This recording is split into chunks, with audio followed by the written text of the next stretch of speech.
Walaupun sulit, kalau nggak dicoba ya gimana dong? Ya nggak pernah tahu. Iya. Dan orang nggak pernah tidak mensosialisasikan untuk diri sendiri dan untuk selanjutnya. Jadi related dengan apa yang dikerjakan dengan menjadi produser itu apa karena networking baru gue mau jadi produser deh. Akhirnya. Sebenarnya ada misi juga di situ gitu. Bahwa satu saat nanti akan ada misi itu untuk bisa diselipkan dalam film kah? Dalam bentuk visual tidak misi green ini. Iya, bisa jadi ada di situ. Sudah cocok ada kita. Nah, gitu. Udah selesai aja kita. Cocok. Sehingga tidak hanya sekedar musik tapi film juga punya peranan di dalamnya. Jauh sebelum Weekend Film berdiri, saya juga buat film juga dulu, film pendek gitu. Bareng-bareng nggak ya? Ternyata timnya ini juga. Ternyata bisa? Cuma beda bendera waktu itu. Oke. Beda Jadi bendera. mereka ini freelancer apa kayak komunitas yang memang komunitas. Community, rumah produksi yang awalnya dari komunitas. Akhirnya kita punya kesamaan ide, punya kesamaan visi misi, satu frekuensi, kita ngobrolnya juga enak, vibes-nya juga enak. Ya udah. Kita jalan dan berkarya akhirnya sampai hari ini gitu. Dan buat saya ini anugerah luar biasa lah, ketemu teman-teman yang support dan tidak bicara lagi tentang keuntungan adalah bonus sekali lagi Bu. Ya. Tapi tadi networking itu lebih mahal. Betul, tapi kan kembali lagi bahwa karena kalian semua masing-masing mempunyai pekerjaan yang tetap, ini bisa kita jadikan bahwa ya itu is a bonus, keuntungan atau benda atau kreasi kita ini terjual misalnya kan ya. Tapi kalau yang di kepala saya apabila orang tersebut memang penghasilannya dari situ. Iya. Atau itu tidak bisa dijadikan hasil ya? Itu maksudnya bisa banget. Bisa banget. Selama kita udah yakin dan jangan setengah-setengah. Kalau udah milih itu sebagai ranahnya kita, harus fokus di situ. Maka saya udah mulai nyusun strategi gimana caranya ide ini atau hobi ini bisa menghasilkan. Yang akhirnya kita fokus di situ, nggak kepikiran yang lain tuh. Itu kan hasilnya akan lebih luar biasa. Iya. Tadi saya juga bilang kalau misalnya ada target, di mana target tersebut itu adalah UUD untuk perut kita, itu pasti ada sesuatu yang kita kejar. Ya dong, targetnya akan lebih tinggi lagi. Tapi kalau misalnya ini dibuat berdasarkan yang penting ada produk deh, ada kreativitasnya kita tuh tersalurkan deh. Nah itu kan berarti tidak ada nggak ada challenge gitu loh, nggak ada tantangan gitu. Justru kita mulai kemarin sih ngobrol sama Fatan nih gitu tentang media partner, tentang radio partner dan sebagainya. Alhamdulillah ICSL dengan kebaikan yang bisa kolaborasi seperti ini buat kami ini adalah sebuah awal bagaimana teman-teman tahu bahwa produk kita atau karya kita sebenarnya bernilai bisnis. Gitu, tidak hanya sekedar sebagai sarana menuangkan idealisme tapi juga ini bisa dijadikan bisnis loh. Nah, itu dibahas nggak yang kan buat film ini kan 314 ini kan itu dibahas nggak awalnya bahwa this is going to be akan jadi komersil nih, jadi kita harus membuatnya yang lebih gimana gitu, atau baru belakangannya udah jadi baru ini mesti ada nilai komersilnya nih karena masuk ke festival. Iya, ekspektasi awal kita berkarya dulu, ya kan, kita berkarya dulu, duitnya dari mana ya? Produser. Tentu urunan. Pasti semua tim punya perannya masing-masing. Ya kan? Iya, ngerti kok. Perannya masing-masing sehingga ya mau nggak mau ya kita punya peranan dan satu sama lain saling akhirnya ini milik kita. Milik kita sama-sama gitu. Even saya di sana sini kusuk-kusuk sini cari investor dan sebagainya, itu adalah memang part saya. Teman-teman nggak usah mikirin itu, gitu. Udah yang penting jalan aja. Betul. Tapi kalau at the end bahwa biasanya kan gini, investor itu ada di depan. Nah sudah dapat, baru kita produksi dong. Tapi ini kan sepertinya tidak nih. Kan jalan aja dulu. Karena kan masing-masing sudah punya, ya maksudnya perut kenyang lah untuk masing-masing kan. Nah pada saat ujungnya, belakangnya baru kita cari investor, itu kan is an option. Ya. Dapat syukur, terima kasih, nggak dapat ya wis, Ya wis. masukkan saja ke festival gitu Iya, kan. iya. Nah, sampai berapa lama ini akan seperti ini? Atau cuma ini aja, cuma film ini aja yang akan dijadikan seperti itu, tapi nextnya tuh berbeda, ada nilai komersilnya misalnya. Setelah jam 3.14 ini kami melihat teman-teman udah mulai terbuka ya, bahwa ternyata oh iya ya yang diomongin bener ya, ternyata kita punya nilai bisnis. Susah ya ngomongin sama mereka-mereka yang idealis itu ya. Susah, apalagi Fatan. Yang ini ya. Berarti itu lagi. Baik, itu jadi seru Bu, karena kan setiap orang punya ide dan ini masing-masing ya, pemikiran masing-masing. Saya nggak bisa paksain juga. Tapi paling nggak seiring berjalan waktu, oh iya kebuka, ternyata ini bisa bisnis ke sini, bisa ke sini gitu. Dan alhamdulillah sih buat saya ya, itu emang pasti akan ada waktunya. Nggak mungkin dong gini terus tiap Nah itu pertanyaannya saya kan. Udah 10 tahun. Iya itu dia. Itu dia. Kalau makanya saya tanya itu duitnya dari mana ya? Oke lah, sekarang nggak apa-apa kita urunan. Kayak kita tuh bilang arisan lah. Ini kelebihannya apa? Oh gue bisa nulis. Udah nggak apa-apa gue aja yang nulis. Oke. Padahal kan kalau kita mencari skrip atau apa kan, kudu bayar. Pasti. Tapi ini kan nggak. Terus kemudian apa? Oh gue produksi deh. Gue punya nih kamera. Nah udah go ahead. Terus sebagai produser misalnya, oh ya nggak apa-apa, nanti gue cariin ini gitu kan untuk media partner segala macam misalnya. No money involved, nggak ada duit deh di situ ya kan. Duitnya tuh intangible semua. Oke. Nah nanti konsekuensinya kan satu, oke masuk festival menang udah selesai, ya kan? Ditaruh di mana itu barangnya? Oke. Itu yang negatifnya. Tapi positif juga sih karena menang festival misalnya atau masuk 30 besar festival. Yang kedua, positifnya tiba-tiba meledak. How? Bagaimana? Itu kepikiran atau enggak gitu ya? Kepikiran atau enggak? Memang konsekuensi lah ya. Tapi kepikirannya. Jadi itu tadi Bu, karena saya memang bidangnya di situ, memang basicnya juga sebagai anak band. Jalin relasi, label, community, gitu ya. Di Green juga dengan government, dengan NGO sebagainya. Sehingga itulah menjadi anugerah buat saya, ada gift dari Tuhan bahwa saya bisa untuk menjadikan film ini di mata investor adalah nilai potensial. Bahwa Weekend Film punya nilai jual juga. Gitu. Dari mana? Pencapaian kami, track record kami, kami menang ini, kami kumpulkan dan data itu, pemberitaan dan sebagainya, sehingga itu jadi dasar buat kami untuk maju ke investor nantinya, bukan di film ini ya, nantinya next project bahwa kami punya potensi di sini. Apa aja nih proyeksinya? Ini. Karena pasti si eksekutif produser pun akan tanya balik ke saya, untungnya buat gue apa? Saya akan sampaikan bahwa ini udah sekian tahun. Ada baiknya harus pecah telur nih, dan ini adalah momentum. Nggak kepikiran kan bahwa itu nanti NGO yang intinya CSR. Kepikiran nggak? Kepikiran juga. Kalau itu kan nggak ada konsekuensinya kan minimalis, maksudnya yang penting ada produk dibikin berbicara soal lingkungan hidup, ya dong, green misalnya gitu, udah that's it. Ya, kepikiran juga karena justru saat ini visual, auditori, kinestetik itu ada dalam film semuanya. Dan itu cara untuk mendeliver lebih enak pesannya. Selain musik, film ini luar biasa gitu. Sekarang udah bisa short movie atau film panjang sekalipun. NGO ini juga harusnya udah mulai ke arah situ sih.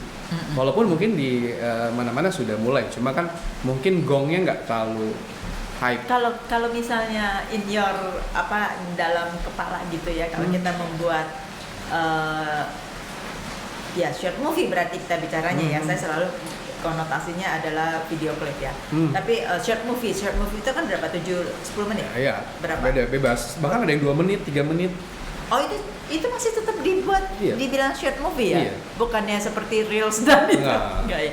Tetap. Iya. Yang short movie itu maksudnya movie itu yang penting ada pesannya gitu? Iya ada pesan, ada alurnya, apa pesan yang mau disampaikan. Mungkin tersirat atau tidak tersirat tergantung dari sutradara kan.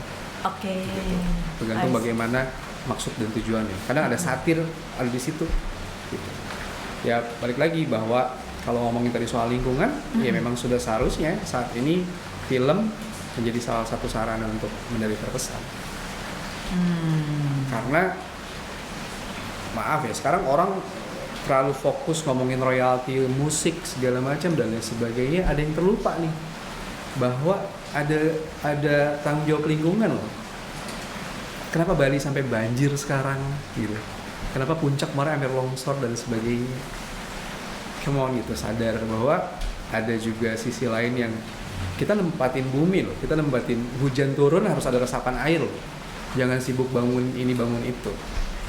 Iya dong, jangan sibuk bangun studio musik atau misalnya Iya. Tapi resapan air enggak.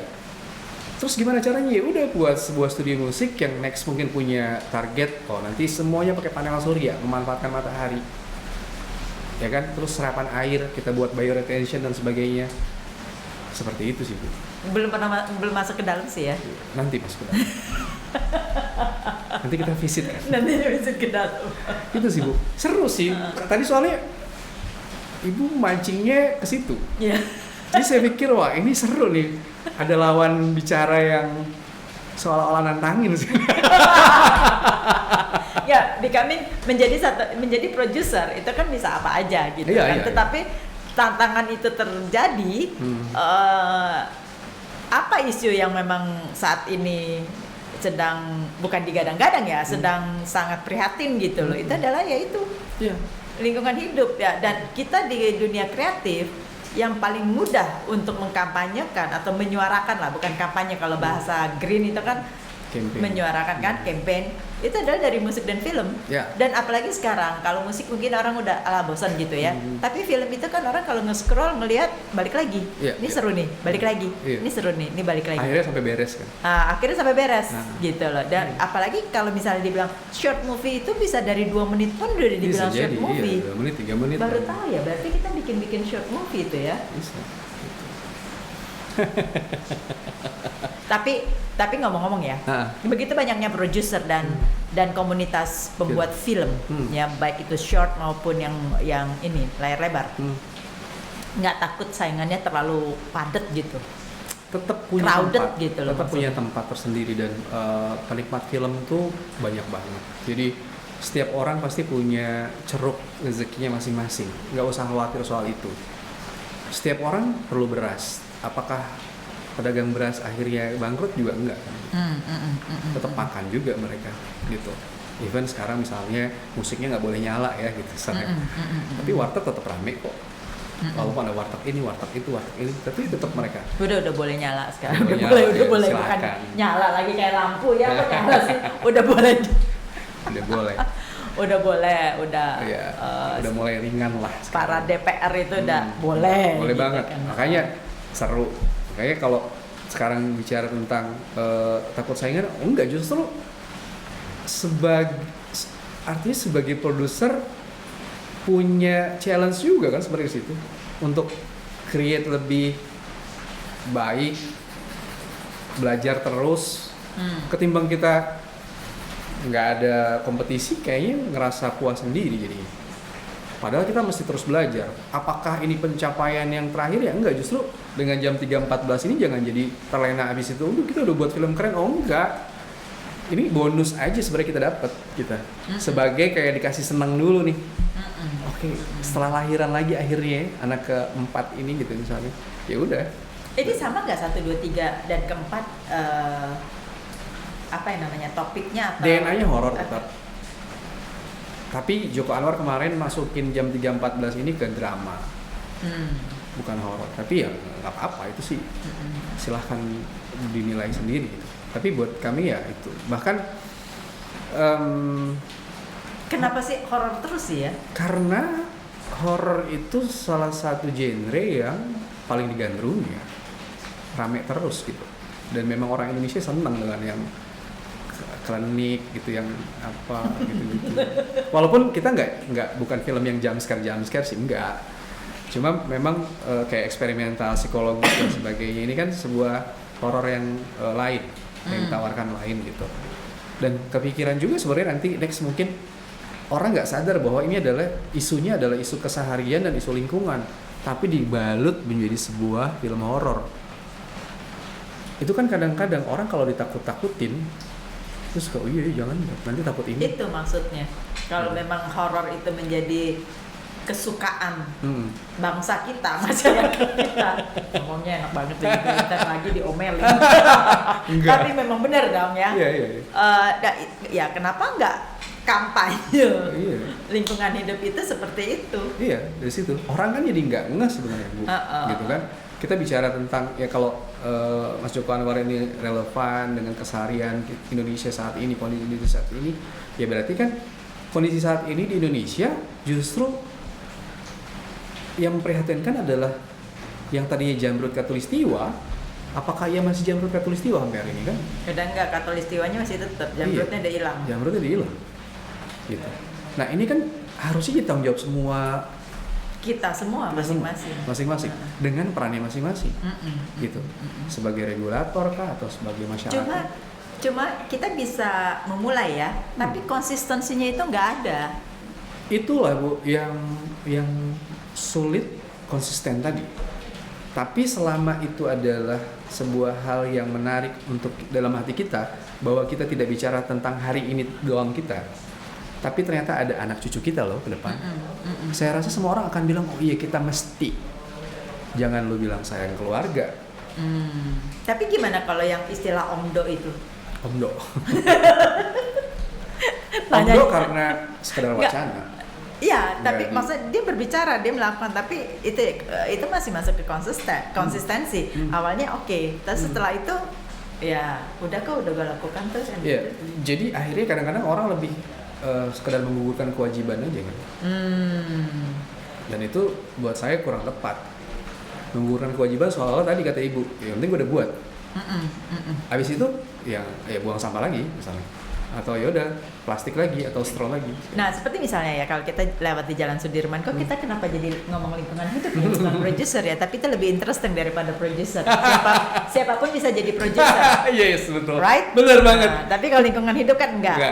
Bayangkan ya kita berbicara kepada produser yang backgroundnya lingkungan hidup, tapi sebenarnya belakangnya lagi adalah musisi. Nah, gimana tuh ceritaannya? Tapi saya mau bilang gini, kan misalnya di Sudirman tuh ya, kemarin saya ngangkut-ngangkut sampah lah di Sudirman itu. Oh seru, ya kan? ngajak. Bukannya seru banget. Waktu kita lihat survei gitu ya, Sudirman mah nggak ada sampah, you know? Maksudnya kiri kanannya kan bersih tuh ya. Tetapi setelah kita jalanin pakai jalan kaki ya, apa sih hari Minggu kan, Car Free Day, itu ternyata ampun itu sampah. Yang lebih amazed lagi adalah di situ kan udah ada tong sampah yang tahu dong untuk apa dipilah apa ya udah dipilah. Nah di sekitar situlah yang sampahnya berserakan kemana. Ini gimana sih kan? Jadi kita ngoreknya tuh sampai ke situ. Jadi iya kan ada satu hal memang itu yang kembali lagi konsisten ya di depan. Kayak kalau di film apa di depan layar, semua ijo-ijo gitu ya. Pas udah pindah ke level belakangnya, udah mulai. Apakah masih konsisten? Belum tentu. Yes. Oke? Udah di belakangnya lagi layar yang kedua, udah selesai. Goodbye, udah lupa dia. Ya minum pun masih yang plastik misalnya gitu loh. Padahal kan ya kita mungkin susah saya ngomong juga karena bukan aktivis sih kali ya. Iya, itu sebutnya cinema syndrome kan. Cinema syndrome kan. Iya, kan? Orang habis nonton Jet Li tiba-tiba silat-silatan gitu. Betul, habis itu selesai. Begitu juga dengan campaign soal lingkungan. Orang setelah ada workshop lingkungan nih, semua komunitas dikumpulkan, Bapak Ibu dikumpulkan. Hari itu semua orang berpikir besok saya bakal ngumpulin jelantah di rumah saya. Saya bakal nampung itu plastik-plastik, nanti saya akan setorkan ke bank sampah. Sehari 2 hari habis itu selesai juga. Ya benar. Kenapa? Karena bukan dari kesadaran diri. Artinya apa? Harus disinggung ini di dalam hati sendiri bahwa impact yang ditimbulkan tidak hanya hari ini tapi kemudian ke depan. Caranya bagaimana? Jangan sarkasm, jangan langsung hard selling, tapi soft aja. Karena kalau dikerasin biasanya lebih enak dilanggar. Dan harus mulai dari diri kita sendiri sebenarnya. Itu dia. Kalau kita tidak melakukan dan hanya omdo aja, ya orang tidak akan melihat gitu ya. Misalnya by now, saya tidak berbicara soal lingkungan hidup yang kayak aktivis gitu ya, tapi saya kasih tahu bahwa sekarang saya sudah tidak memakai sabun cair di rumah, tapi saya memakai sabun bar yang dibuat dari jelantah, misalnya gitu, karena itu adalah menghidupkan apa? UMKM. Betul. Nah, UMKM untuk apa? Untuk ekonomi keluarga. Ya, kok kita jadi ngomong gituan ya? Iya kan? Jadi maksudnya lingkungan hidup itu. Jadi lingkungan hidup ini sebenarnya menolong kita untuk mengisi perut orang lain. Ya, atau perut kita sendiri gitu. Untuk kita belajar bagaimana membuat sabun dari minyak jelantah, bagaimana membuat apa ya mesin sabun cuci piring kayak gitu-gitu kan. Bahkan memang mohon maaf sekarang kayak apa yang kita pakai Bu itu juga harus hati-hati juga. Saya belajar kemarin. Saya kemarin baru dari Asia Pacific Conference kan. Nah, dia lawyer, aktivis perempuan lah. Dan dia bicara, terkenal lah di sana. Dan dia bicara, dia memberikan contoh. Saya memakai sepatu memang branded, tapi saya hanya beli $10. Saya memakai ini mereknya Salvatore Ferragamo, tapi saya membeli cuma $20. Seru ya? Ya, jadi dia bilang ini, saya membantu lingkungan hidup. Karena apa? Thrifting. Gitu loh. Jadi yang ya dia nggak bilang gaya-gayaan sih ya. Maksudnya kenapa kita harus malu untuk sesuatu yang kita lakukan saving the earth, dia bilang gitu. Itu sih yang. Jadi baru kemarin saya belajar. Oh ya, di sini ada nggak? Ada kalau bisa nyari. Iya kalau bisa nyari. Bagus. Tapi memang kadang-kadang berbenturan dengan kebijakan pemerintah kan kadang-kadang begitu. Tapi tergantung dari diri kita juga sebenarnya. Ya banyak kok barang-barang di rumah kita yang sebenarnya masih bisa kepake untuk kita pakai lagi atau kita sumbangin ke orang lain atau sumbangin ke orang lain. Banyak Bu, dan ternyata nilainya kalau saya pelajari tentang bank sampah ternyata jadi duit banget ternyata dari sekedar sampah. Dan saya ikutin bahwa tadi saya bicara tentang jelantah, saya rencana memang sudah ada kolaborasi dengan salah satu penggiat jelantah. Saya pikir oke loh, ini bukan receh loh ternyata. Di Rawamangun kan sudah ada bank sampah. Dan komersil kan. Dan ini buat warga sekitar akhirnya melihat sampah ini bukan sebuah hal yang menjijikan. Itu sebenarnya ada kapan ya saya punya podcast itu ada ya, tapi tahun lalu atau 2 tahun lalu dia waktu itu saya podcastin karena menarik sekali gitu loh dan konsisten sekali dia. Begitu susahnya sekarang susah loh mencari ini. Dulu kan pada awal-awalnya ayo kita kumpulin BBM ya kan, bawa ini minum gitu kan, tapi sekarang balik lagi ke plastik misalnya gitu. Itu kan makin susah tuh gitu. Tapi dia begitu konsisten dan dia bilang ini justru menghasilkannya lumayan gitu. Nah kembali lagi nih ke produser. Ujungnya ke situ lagi. Enggak, maksudnya di dalam empat film ini yang sudah dibuat, ini ada yang lingkungan hidup atau enggak sama sekali? Satu film judulnya I'm Not Feeling Good itu lebih bicara tentang kesehatan sebenarnya. Kedua itu kita buat film apa ya? Kedua itu film Kasarian itu lebih ke gaya hidup juga. Ketiga soal bullying. Keempat ini lebih ke psikologis tadi, kondisi saat ini Indonesia yang memang lagi semua orang pressure-nya luar biasa. Mohon maaf Ibu, terlibat judol dan lain sebagainya dari kalangan atas sampai bawah dan sebagainya. Mungkin ada juga ke situ KDRT dan sebagainya. Kayaknya next film kita akan lebih fokus ke mungkin ada selipan lingkungan karena memang itu sudah jadi semacam agenda terselubung sih sebenarnya. Jadi tidak fokus di lingkungan hidup aja, tetapi apa yang menjadi isu yang saat ini, ya itu yang akan dinaikkan. Nah kalau misalnya sekarang dari empat film itu, enggak yang terakhir jangan dulu deh kan baru ya, yang 3 film itu diputar di mana biasanya? Kemarin, atau sudah diputar atau? Sudah, kemarin kan ikut juga beberapa festival.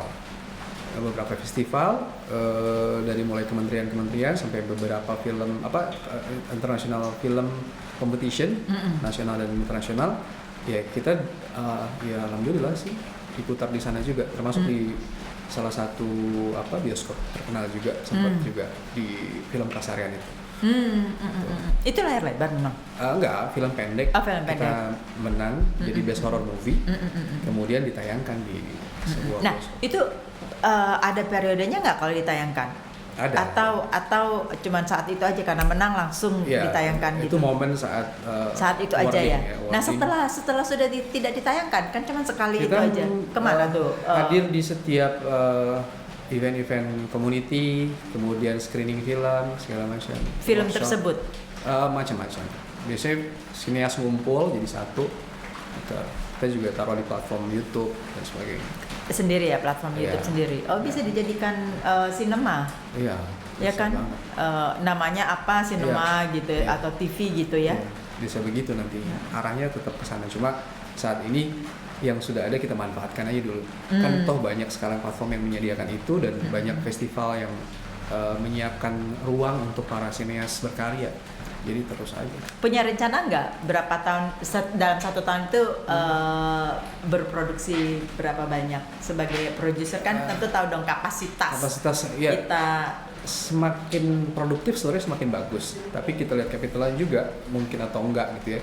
Dalam setahun ini berapa banyak sih film yang dibuat? Misalnya ini baru selesai jam 3.14, mungkin saya sempat bilang tadi ke salah satu kru CSL bahwa mungkin kan di awal Desember kita udah buat lagi. Emang berapa lama sih kalau kita bikin film itu?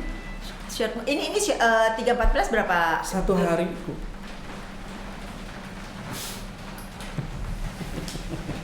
Satu hari. Bentar. Durasinya berapa lama nih yang misalnya 314 aja contoh. 3.14 ini jam 3.14. 3.14 itu durasi cuma 7 menit dan cuma sehari. Iya. 1 hari. Tapi persiapan yang lama. Persiapan itu yang seperti skripnya. Iya, terus pemilihan pemain, tempat. Berapa lama itu proses dari boleh dibilang pre-productionnya? Sebulan kah? Enggak, lebih sih, lebih sekitar 2 bulan sampai 2,5 bulan, hampir 3 bulan loh. Karena kan kayak harus ngumpulin ide terus kayak ini jadiin atau enggak atau seperti apa. Oke, jadi boleh dibilang setahun itu kalau kita lihat efisiensinya bisa 3-4 film ya yang harus yang bisa dibuat bisa diproduksi. Nah, kalau boleh tahu kalau bisa dirupiahkan ya, tangible bukan intangible. Ini kan intangible semua nih, ini. Tapi secara tangible itu sebenarnya membuat film short movie itu seberapa mahal kita. Saya nggak bilang seberapa murah ya, tadi omelin seberapa mahal kita bisa membuat menjadi satu film. Tapi yang bermutu ya, mutu itu sih relatif ya. Tapi berapa kira-kira? Kalau boleh. Siapa tahu aja ada investor bilang, cuma segitu, gue bikin aja deh. Kalau gitu kita gedein aja. Saya makanya enggak. Maksudnya yang umum. Ya contohnya lah 3.14 ya. Gitu misalnya. Murah banget malah sebenarnya. Karena kita juga nggak pakai peralatan yang wow gitu ya. Jadi di film ini mungkin under 10 juta lah. Oke. Tapi itu dirupiahkannya ya dengan kita menyewa alat segala sehari sih ya soalnya. Tapi kan sebenarnya itu produksinya loh. Nah persiapannya itu kan juga ada biaya sebenarnya. Ada biaya. Nah ditambahin 2 kali lipat aja deh ya. Misalnya ditambahin. Nah ada standar kamera yang harus bagaimana nggak? Misalnya kayak kita lihat kamera gini, ini juga udah bisa kok, atau HP juga bisa kok. Seperti orang kan saya sering mendengarkan itu. Ada nggak standar yang seperti itu? Untuk kurasi awal kita biasanya pakai yang standar idealnya dulu. pakai ini bagus, pakai ini bagus, pakai ini bagus gitu ya. Kemudian kan saya sebagai produser akan lihat bahwa ini mungkin atau enggak. Ada dana yang cukup atau enggak untuk ini. Atau ada teman yang punya atau tidak gitu kan? Seperti itu gitu. Kalaupun ini enggak ada, oke, berarti part yang berikutnya apa yang kira-kira bisa dikerjain. Setelah kita kurasi ternyata ini oke, gas. Gitu. Jadi kita nggak maksain, tapi tetap standarnya adalah standar yang ideal.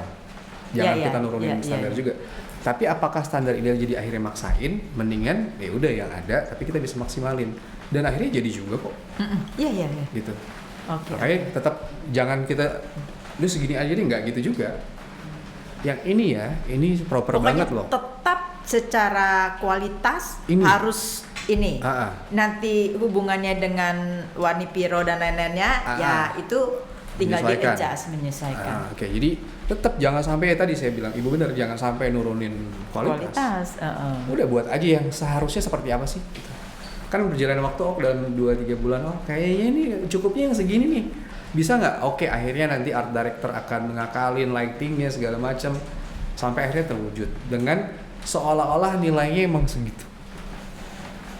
Gitu. Itu kan seru ya? Seru. Jadi kayak gimana caranya seorang bapak rumah tangga gitu ya? Iya. Ini cuma punya gaji sekian ya. Gimana caranya ini cukup ya buat makan, buat anak sekolah segala macam. Itu ibu tapi RT. Anaknya berhasil.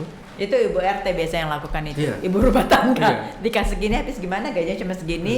Gaji cuma 2 juta, 50% tak ambil ya untuk transport makan di kantor. Ya 1 jutanya dia nggak tahu yang itu 1 juta yang dia makan sendiri. Yang 1 juta ditinggalkan di rumah, itu kan anaknya 2, 3. Terus dia juga malam makan 4 kan gitu. So, sebisa-bisanya. Ya salah satu best director.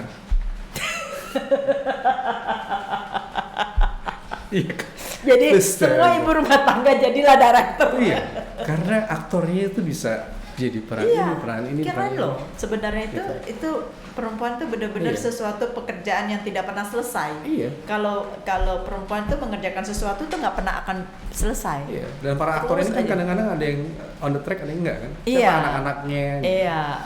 Dan itu terus ya kan. Kalau para bapak kan pergi. Pulang selesai kelar. Kalau emak kan walaupun dia bekerja ya itu terus aja continue sampai malam sampai besok pagi subuh segala macam.